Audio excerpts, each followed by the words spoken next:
Hello everybody and welcome back to my booktube channel.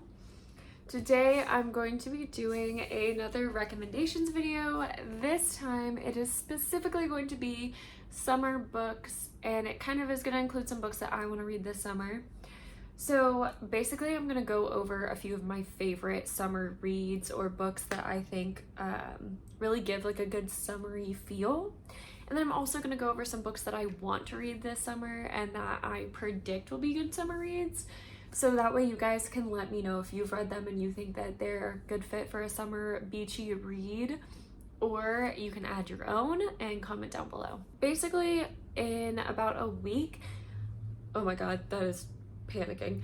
In about a week, I am going to be flying to California and I'm going to have 4 or 5 days to spend reading on the beach. And I want to bring the perfect books, so I need you guys to please help me and please comment down below and give me some inspiration, because I'll tell you which books I plan on bringing and reading, but if you guys have other ideas, please let me know. But let's go ahead and start off with books that I have read and would recommend as summer reads. I'm gonna get the obvious one out of the way, and that is, ow. And that would be Beach Read by Emily Henry. Obviously, based on the name, you can tell it's going to be a good beachy read. But I think pretty much all of Emily Henry's books are going to fit that theme. They all kind of have those summery vibes. I've not read many by her. I've read Beach Read and about half of People We Meet on Vacation. If you're looking for a cute, funny rom-com, this is definitely where it's at. It's got the perfect amount of romance and genuine like drama to it to keep you interested, but it's lighthearted enough to be something that you can quickly read on the beach. It took me about 3.5 to 4 hours to read this book, so it's perfect for a beach day. Next up, and a book that I will never stop recommending, is One True Loves by Taylor Jenkins Reid. This book is incredible. It is about the capacity to love more than one person and how that is tested for one girl when her true love tragically disappears and she has to kind of get up and move on with her life. And spoiler alert, he comes back. So she has to figure out what to do and decide which true love is right for her. This book, Taylor Jenkins Reid is great at describing things and describing feelings in like a way that makes you really, really feel them. And this book describes grief impeccably. Like, you will be bawling your eyes out in the first 100 pages of this book because of how she describes the feeling of losing a true love. So this is a good one. It's also, let's see, not very long, probably take you about 4 hours to finish this one as well. Continuing with the romance theme, we have Say You Swear by that girl, Megan Brandy. I think the name is Megan Brandy. Could be wrong. But Say You Swear is a sports romance, but the majority of it takes place during the summertime at a beach house. So it is definitely summery beachy vibes, but that book will break you. It is one of those like gut-wrenching Kindle Unlimited romances that is just gonna leave you thinking about it for literally forever. It is a love triangle. It is a college romance. It's a sports romance. Like I said, it's football centered. There is death. There's lots of tragedy. There is some very unexpected things. I like really can't say much without giving it away, but it's just a book you have to read. You have to feel what the world has also felt when they read it.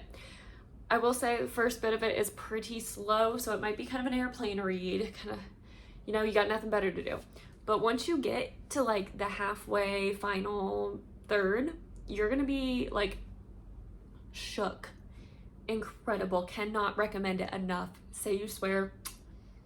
It is a longer one, so it could be your week-long read if you're on a little vacay. Next up is Kiss the Sky by Krista and Becca Ritchie.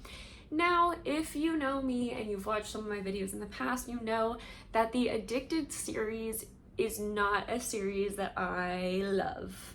I have read Addicted to You and I've read Ricochet, and both books I have been tremendously disappointed in, especially Ricochet. But everybody loves it, so you know what? Maybe give it a try. However, Kiss the Sky is kind of part of like a sister series to the Addicted series. It involves the same characters, but it's at a different point in their life, a different point in their relationships, and it has a completely different couple that it is more centered on. It is centered on Rose and Connor instead of Lily and Lo. And I love Rose and Connor. I love Kiss the Sky.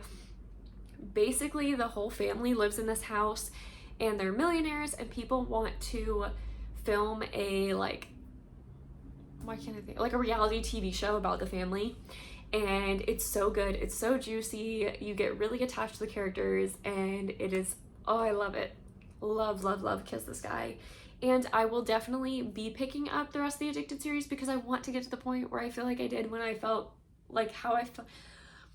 I can't talk. I want to get to the point where I feel the way I felt when I read Kiss the Sky for the first time. Okay, and then the last book that I have already read that I'm recommending is definitely a change of pace, and that is Shatter Me by Tahereh Mafi. So the reason that I recommend this book is because I think it's pretty hard to find a fantasy that fits in with like a cozy summer beachy vibe. I think most fantasies are very like fall winter, at least in my head they are. But Shatter Me is such a short fantasy, and every book in the series is pretty short. None of them are longer than like 400 pages, maybe like give or take. But they're not long at all, so they're not hard to get through, and they're very, very, very YA style writing. So you can fly, like this book would take somebody like 2 hours to read. It's 330 pages, but the writing is like, it's pretty small. And it's just a good series. It's like, it's one of those like you gotta read it. Like it's not gonna be the most fantastic thing you've ever read in your life, unless it is, I don't know. But it's a really good, easy fantasy. It centers on a girl named Juliet who has a power, I guess, that if you touch her, you will die. So you imagine her relationships can't be too easy. Now I'm gonna go ahead and get into some books that I'm looking forward to reading this summer.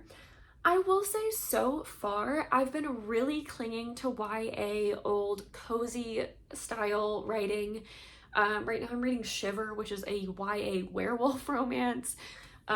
Just because I've been kind of wanting those vibes. I've wanted something easy, low stakes, things that are just like gonna make me feel reminiscent of like when I first started reading and first loved reading. So I read that. I really want to read Howl's Moving Castle and A Wrinkle in Time, books like that, like low stakes fantasy. So if you have recommendations, let me know. But here are a few books that are not like that. First book I want to read this summer is Binding and Keeping 13. I hear so much about these books. I don't know that much about them other than the fact that they're incredibly popular and they're really long, and they're a basketball romance, I believe. And I've never read a basketball romance, but I do love a good sports romance when it comes to football and hockey. So I can't imagine that basketball could be that different. Next is The Last Mrs. Parrish, which this one is a mystery, and I love a good poolside mystery. I love mysteries that involve rich people and kind of get into the nitty-gritty of how messed up they are and how messed up like the things they can hide from people are. So I'm super excited for that, and I know that Danielle Carolyn, if anybody follows or watches her, loves that book, and Katie Bella, I believe, also has talked about that book, and I don't know, I'm just excited to read it. Next is Malibu Rising by Taylor Jenkins Reid, which was like the book of the summer last year, or like one of them. I feel like it was super popular. That one is another like rich people party on an island mystery. I've never read anything mystery-ish from Taylor Jenkins Reid, so I think that that would be really intriguing because I do typically enjoy her style of writing. Then I've got Better Than the Movies by Lynn Painter, which nobody ever stops talking about how cute this book is. It's a YA romance, and I love rom-coms. It quotes a bunch of rom-coms.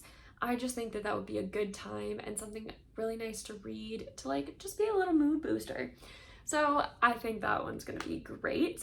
And then the last book that I have on my list is Cinder by Marissa Meyer, and I believe the Lunar Chronicles is the name of that series, but I'd like to read those because I believe they are kind of like a low stakes YA fantasy, and they are fairy tale retellings, which is also kind of like a niche genre that I do enjoy. I like the familiarity of like knowing where the story's going, but then like how different authors put their own spin on things.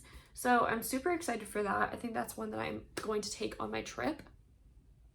But if you guys have any other recommendations, please leave them down below.